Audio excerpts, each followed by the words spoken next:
আসসালামু আলাইকুম এভরিওয়ান, আপনারা সবাই কেমন আছেন? আলহামদুলিল্লাহ আপনাদের দয়ায় আমি অনেক ভালো আছি। আই হোপ আপনাদের মাঝে আরও একটি নতুন ভিডিও নিয়ে চলে আসলাম। আমি দোকান থেকে কিনে খাবার থেকে বাড়ি ঝটপট তৈরি করে নিতে পারবেন।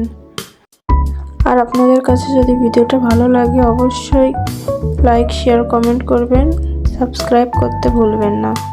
তো প্রথমে আমি এখানে কাসুন্দি জিনিস নিয়ে নিয়েছি, তেজপাতা, শুকনো মরিচ, ধনিয়া, জিরা, লবঙ্গ, দারচিনি, এলাচ, মিষ্টি জিরা, এগুলোই। তো এখানে একটি প্যান নিয়ে নিয়েছি, তাতেই দিয়ে দিলাম তেজপাতা, কিছুটা শুকনো মরিচ, তারপরে এবার দিয়ে দিলাম দারচিনি ও এলাচ, দিয়ে ভালোভাবে ভেজে নিতে হবে। এবার দিয়ে দিলাম গোলমরিচ, যেটা অনেক মিষ্টি। তারপর দিয়ে দিলাম গোমরিচ, লবঙ্গ,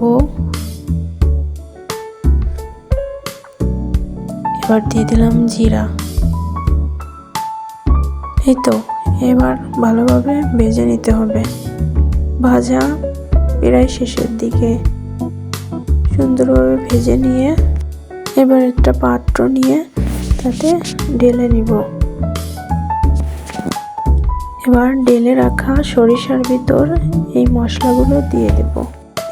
এবার ব্লেন্ডারের সাহায্যে মশলাগুলো ভালো করে ব্লেন্ড করে নেব। এই দেখেন, সরিষা আর মশলাগুলো একসাথে ব্লেন্ড করা শেষ। কত সুন্দর হয়েছে। এবার একটা টাওয়ালের সাহায্যে ঢেলে নেব। এবার একটা পাতিলে পানি দিয়ে পানিটাকে ফুটিয়ে নেব। এই তো, পানিটা ভালোভাবে ফুটে গেছে। হ্যালো বন্ধুরা, আপনাদের কাছে যদি আমার ভিডিওটা ভালো লেগে থাকে অবশ্যই সাবস্ক্রাইব করবেন, লাইক করতে ভুলবেন না।